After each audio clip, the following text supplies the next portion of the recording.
साथ बदलते भारत की शान।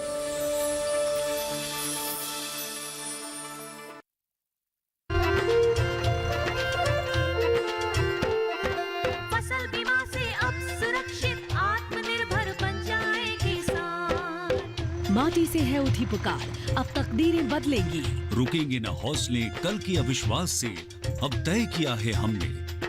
नया दौर खुशहाली का ले आएंगे इस जग में AIC के संग। मौसम की मार अब नहीं करेगी तंग, बुलंद हौसलों की मिट्टी के संग। कठिनाइयों से न डरे अब ये मन, दिख रहा है नया भरोसा। हर खेत रोशन हो मेरा, हवाओं के रुख से साहिल बदल रहे हैं। पूरे देश में अब किसान फसल बीमा करा रहे हैं। AIC के संग मौसम की मार अब नहीं करेगी तंग, नुकसान की होगी पूरी भरपाई। AIC किसान का हमराही। Agriculture insurance company of India limited, संपन्न भारत की पहचान। बीमित फसल खुशहाल किसान।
अरे कंठी, हाँ?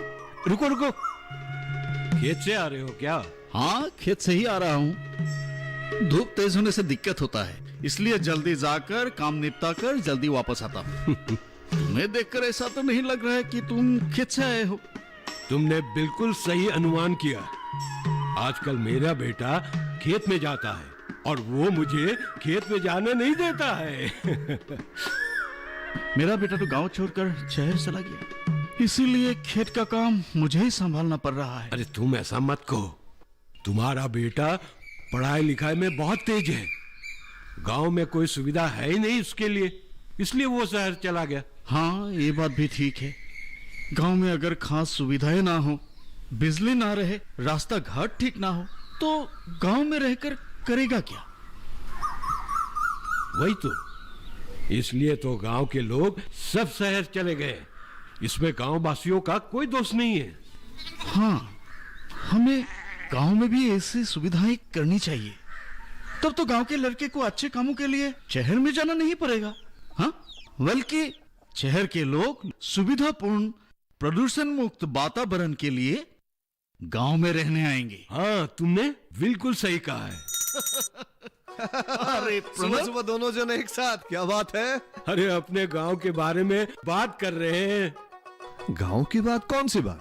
सिर्फ हमारे गांव की नहीं, समझो सभी गांव की। अच्छा, मतलब हमारे गांव पिछड़े हुए हैं, गांव में कोई अच्छी सुविधा नहीं है, और ये क्या बोलता है कि वही कहीं ये वाईफाई की तो बात नहीं कर रहे? हाँ, वही वाईफाई, हाँ, उसका सुविधा भी नहीं है। इसीलिए अच्छे कामों के लिए शहर में जाना पड़ता है।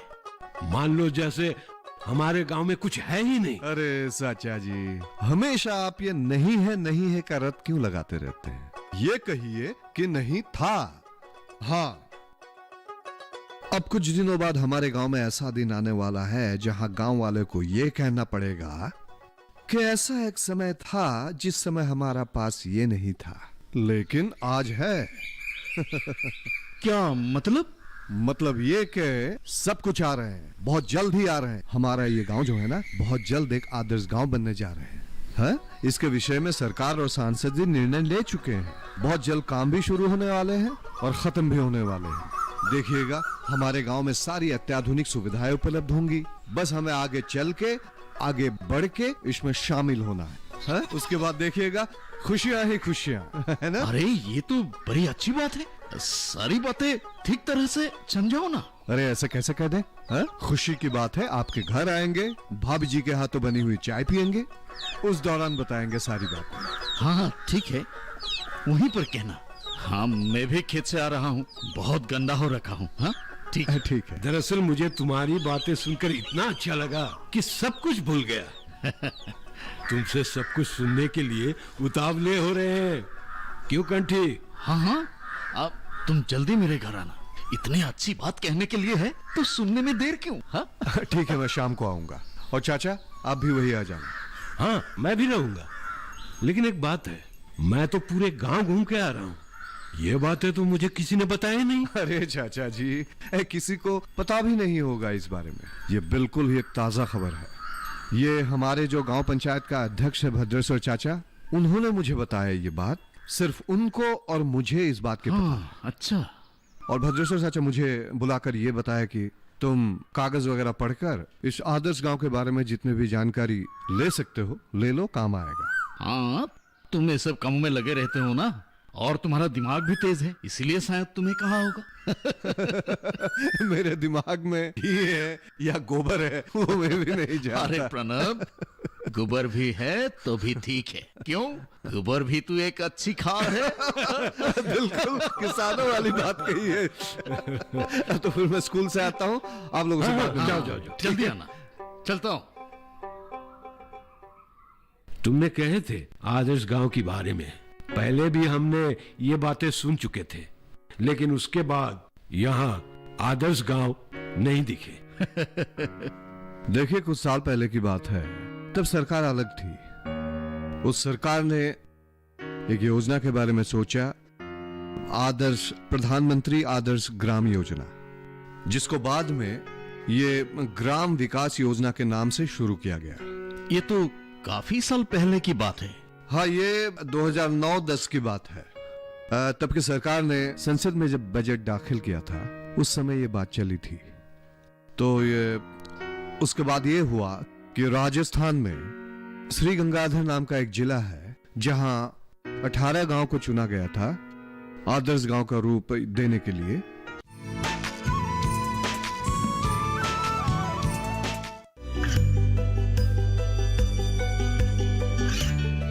गांवों और पिछड़े क्षेत्रों में सरकारी योजनाओं की जानकारी पहुंचा। देश में कौशल और क्षमता विकास कर ग्रामीणों को सामाजिक बदलाव और विकास से जोड़ने की दूरदर्शन किसान की पहल चौपाल चर्चा देखें सोमवार से शुक्रवार सुबह 9 बजे।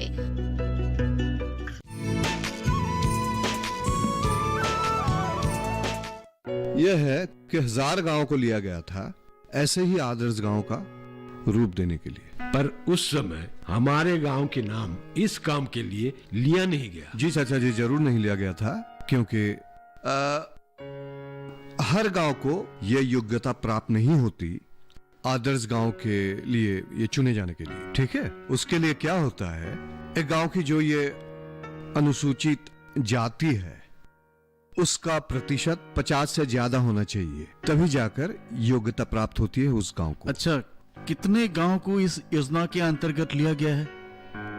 मेरे ख्याल से भारत में 44,000 गांवों को योग्यता प्राप्त हुई थी इस योजना के तहत, लेकिन शुरुआती तौर पे 1000 गांव को ही चुना गया था। क्या उसमें असम की गांव भी थे? हाँ, इन 1000 गांवों में भारत के बिहार, राजस्थान, तमिलनाडु और असम।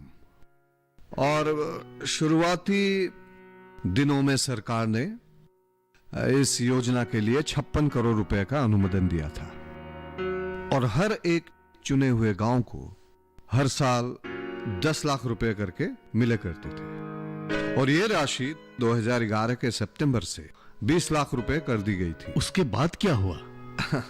असल में बाद में ये पता चला कि इस योजना का उद्देश्य राजनीति था, सिर्फ राजनीति। और उस समय की सरकार ने जिन जिन राज्यों में दलितों की संख्या ज्यादा थी, जैसे राजस्थान, पंजाब, हरियाणा, महाराष्ट्र, बिहार, यूपी, इन सब जगहों पर मतलब इस योजना की शुरुआत करने गए और क्या हुआ, कुछ काम नहीं हो पाया जिसके कारण ये योजना विफल हो गई और यदि संक्षेप में कहा जाए तो ये योजना सफल हो ही नहीं पाई।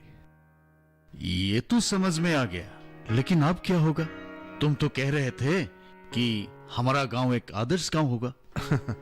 मैं जिस योजना के बारे में अभी बात कर रहा हूं आप लोगों से, वो योजना हमारे वर्तमान के प्रधानमंत्री जी की घोषित की हुई एक दूसरी योजना है। तो फिर तुम उसी बात को बताओ। हाँ। पहले बातों को जाने दो। बातों के बाहर बनाना बंद कीजिए और चाय पी लीजिए। हम तो चाय पी लेंगे, लेकिन तुम भी उसको लेकर यहाँ बैठो। प्रणव सबको सुनने लायक बातें बता रहा है। अरे मैं ये भला जानकर क्या करूंगी, मैं तो घरेलू महिला हूँ। नहीं भाभी, ऐसे कहने से नहीं चलेगा। अभी महिलाओं को घर में बैठना नहीं है, उन्हें बाहर निकल कर आना है, तभी तो काम होगा। हमारे प्रधानमंत्री जी का ये कहना है कि भारत की बहुत सारी महिलाएं अभी बड़े बड़े कामों की नींव डालकर काम शुरू कर दिए हैं, हमें भी तो करना है। सुना तुमने? इसलिए तुमको भी बात सुननी होगी और साथ ही काम शुरू कर देश को नहीं तो कम से कम गांव को आगे ले जाना होगा। क्या ये गांव तुम्हारा गांव नहीं है? इस गांव के प्रति तुम्हारा कोई कर्तव्य नहीं है? होगा होगा, एकदम से राजनीतिक नेता की तरह भाषण मत दीजिए। मैं बैठूंगी ना, लेकिन पहले रसोई का काम तो पूरा कर लूं। ठीक है, देर मत कीजिए। बस 5 मिनट। हाँ लो। चीनी ज्यादा हुआ।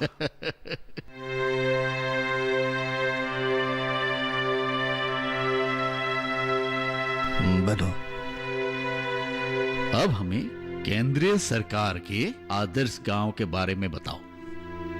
इस योजना का नाम है सांसद आदर्श ग्राम योजना। ये 2014 की बात है। जयप्रकाश नारायण जी के जन्म शताब्दी पर हमारे माननीय प्रधानमंत्री जी इस योजना की शुरुआत की। हाँ, इस योजना का लक्ष्य क्या है? चाचा जी देखिए, एक गांव का पारंपरिक उन्नयन, सांस्कृतिक, अर्थनैतिक, सामाजिक विकास, मूलतः सबका विकास इस योजना का मकसद है। इसके अलावा ग्रामवासियों को सामाजिक कार्यों में, सामूहिक कार्य में हिस्सा लेने के लिए प्रोत्साहित करना, यह भी इस योजना का उद्देश्य है। इसके बाद सबसे जरूरी बात यह है कि जिन कामों में हमें ध्यान लगाना चाहिए उस पे हमें अच्छी तरह से नजर रखनी चाहिए, ठीक है?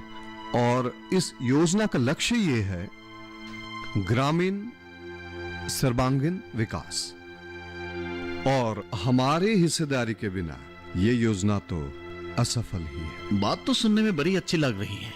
इस योजना में पहले की तरह अनुसूचित जाति या जनजाति की कोई बात तो नहीं है? नहीं, इसमें ऐसी कोई बात ही नहीं है। देखो, इस योजना के अंतर्गत कोई राजनीतिक उद्देश्य है ही नहीं, क्योंकि हर दलों से जितने भी सांसद आएंगे, पक्ष का हो या विपक्ष का हो, उन्हें एक गांव चुनना है, उसे एक आदर्श गांव का रूप देने के लिए। ये तो बहुत अच्छी बात है। अच्छा, जिस सांसद को गांव चयन करने की जिम्मेदारी दी जाएगी, वो तो अपने गांव को ही चुनेगा? नहीं कर सकेगा, क्योंकि सरकार ने यह नियम बना रखा है कि कोई सांसद अपने गांव को नहीं चुनेगा। तो फिर वो अपने ससुर के गांव को चुन लेगा? नहीं भाभी, ये नियम बिल्कुल साफ है कि कोई भी सांसद अपने गांव या अपने ससुर के गांव को छोड़कर किसी भी गांव को चुन पाएगा। ये तो बहुत बढ़िया हुआ। इसी तरह एक गांव को आदर्श गांव का रूप देने के बाद 2-3 और गांव चयन कर पाएगा। अभी मैं आप लोगों को एक खुशखबरी सुनाता हूँ। इस बार हमारे सांसद जी ने इस गांव को आदर्श गांव का रूप देने के लिए चयन किया है। अरे ये तो बड़ी अच्छी खबर है। तो अब बताओ ये काम कहाँ और कैसे होगा, काम कैसे आगे बढ़ेगा, जिम्मेदारी कौन लेगा और इस काम के लिए रुपए पैसे कहाँ से आएगा और हमें क्या करना होगा? अच्छा सुनिए, इन्हीं सब बातों को विस्तृत रूप से आप लोगों को बताने के लिए हमारे गांव के पंचायत के अध्यक्ष भद्रेश्वर चाचा ने कल एक सभा बुलाई है। भाभी आप भी वहां आइएगा। दरअसल गांव की हर महिलाओं को वहां बुलाया गया है। हर एक को शामिल होना बहुत जरूरी है और मुझे ये जिम्मेदारी दी गई है कि इसके बारे में आप लोगों को मैं बताऊं, मैं समझाऊं।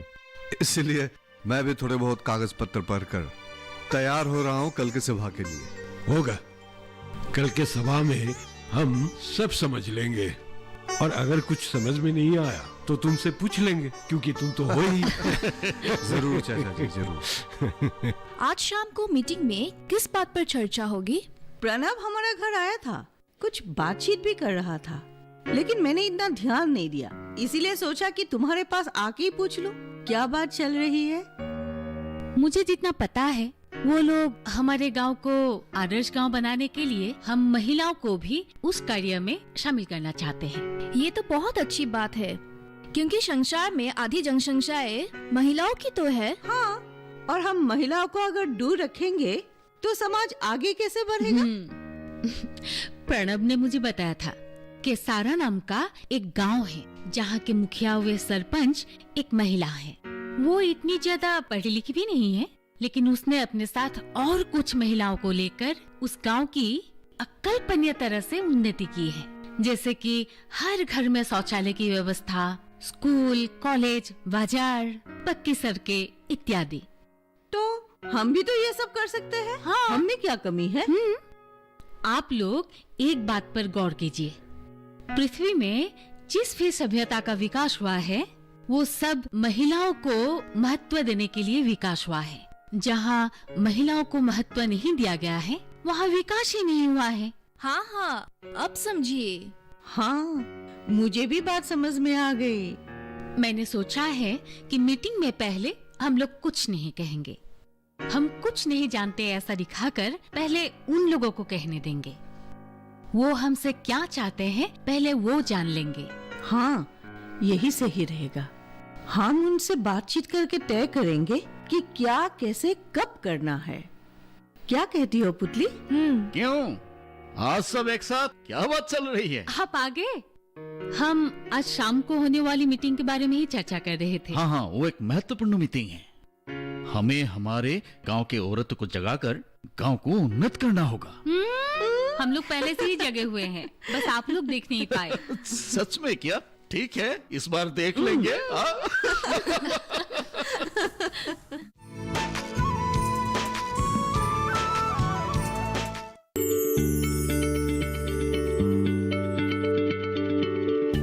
क्या आप किसी बीमारी से परेशान हैं?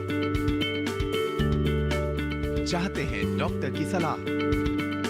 तो हम हैं आपके साथ, बताएंगे आपको जीने की राह। समस्याएं आपकी, समाधान देश के मशहूर विशेषज्ञों के। घर बैठे बात करें देश के जाने माने डॉक्टरों से। हमारे लाइव प्रोग्राम स्वस्थ किसान में हर शनिवार शाम 6 बजे से 7 बजे तक।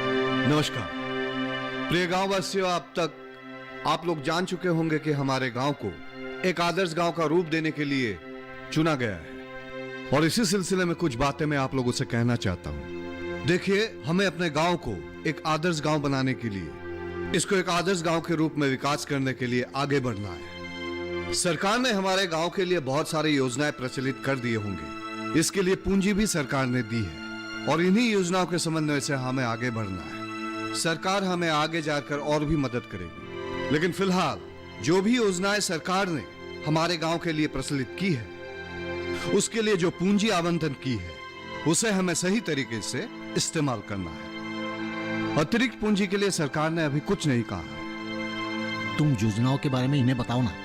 हाँ, अभी हम आप लोगों को बता देना चाहते हैं कि हमारे गांव में अभी कौन कौन सी योजनाएं प्रचलित है। देखिए, हमारे यहाँ इंदिरा आवास योजना है, प्रधानमंत्री ग्राम सड़क योजना है, Mahatma Gandhi national guarantee scheme है, और बैकवर्ड यानी पिछड़े इलाकों के लिए जो भी हमारा ये ग्रांट फंड है वो है। ठीक है, और इसी के अनुसार हमें अभी आगे बढ़ना है। इसके अलावा क्षेत्रीय उन्नयन सांसद पूंजी से हमें धन मिलेगा, और ये जो केंद्रीय और राज्य वित्तीय आयोग से जो धन आवंटित होता है, वो धन साथ में हमारी जो ग्राम पंचायत की आय है वो भी इसमें शामिल होगा। देखिए, इन सब के अलावा ऐसे बहुत सारे संस्थान हैं जिनकी समाज के प्रति जिम्मेदारी बनती है, और वे लोग क्या करते हैं, एक पूंजी अलग से समाज सेवा के लिए रखते हैं, और उन पूंजियों में से भी हमें धन मिल सकता है। ये जो बातें हमने अभी तक आप लोगों को बताई है, उनको लेकर यदि आप लोगों के मन में कोई प्रश्न है तो आप लोग पूछ सकते हैं। कुछ क्षण हम आप लोगों के साथ है।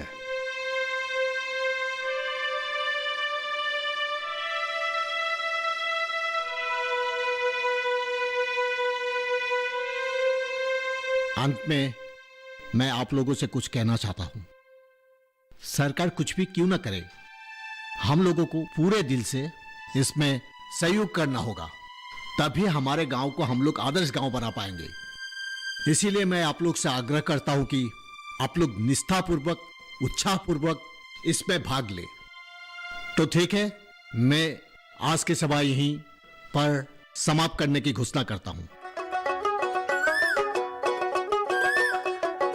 आप लोग थोड़ा रुकिए, कुछ जरूरी बातें करनी है।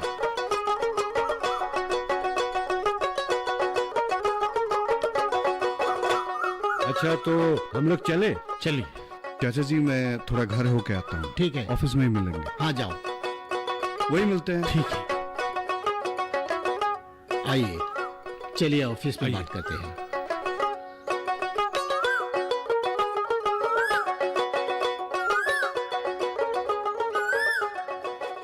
कल प्रणब आया था हमारे घर पर। मैंने इनकी और प्रणब की बात सुनी। वो कह रहा था कि सरकार हमारे गांव में भी एक अस्पताल खोलने का सोच रही है। जयपुरा गांव में बहुत घरों में शौचालय नहीं थे, लेकिन इस गांव को जब एक आदर्श गांव का रूप देने के लिए ग्रहण किया गया, अपने प्रधानमंत्री के जरिए इसको आदर्श गांव का रूप दिया गया, तब वहां हर एक घर में ऐसे शौचालय बनाए गए। सिर्फ शहर में मिलने वाली सुविधाएं आदर्श गांव बनने के बाद हमारे गांव में भी मिलेगी।